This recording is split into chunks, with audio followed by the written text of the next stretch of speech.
Congratulations, it's a boy. Or congratulations, it's a girl. As a pediatrician for nearly 20 years, that's how many of my patient relationships began. Our bodies declare our sex. Biological sex is not assigned. Sex is determined at conception by our DNA, stamped into every cell of our bodies. Human sexuality is binary. Either you have a normal Y chromosome and develop into a male, or you don't, and you will develop into a female. There are at least 6,500 genetic differences between men and women.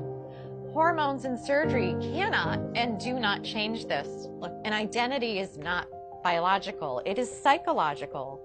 Identity has to do with thinking and feeling. Thoughts and feelings are not biologically hardwired. Our thinking and feeling may be factually right or factually wrong. For example, if I walk into my doctor's office today and say, "Hi, I'm Margaret Thatcher," my physician will say I am delusional and give me an antipsychotic. However, if instead I walked in and said, "I am a man," he would say, "Congratulations, you're transgender." If I were to say, "Doctor, I am suicidal. I'm an amputee trapped in a normal body. Please surgically remove my leg," I'll be diagnosed with body identity integrity disorder. But if I walk up to that same doctor and say, "I'm a man, sign me up for a double mastectomy," my physician will. See, according to most mainstream medical organizations, if you want to cut off a healthy arm or a healthy leg, you're mentally ill.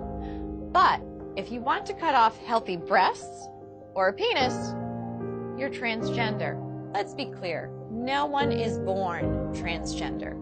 If gender identity were hardwired in the brain before birth, identical twins would have the same gender identity 100% of the time. They don't. I had one little boy, a patient we'll call Andy.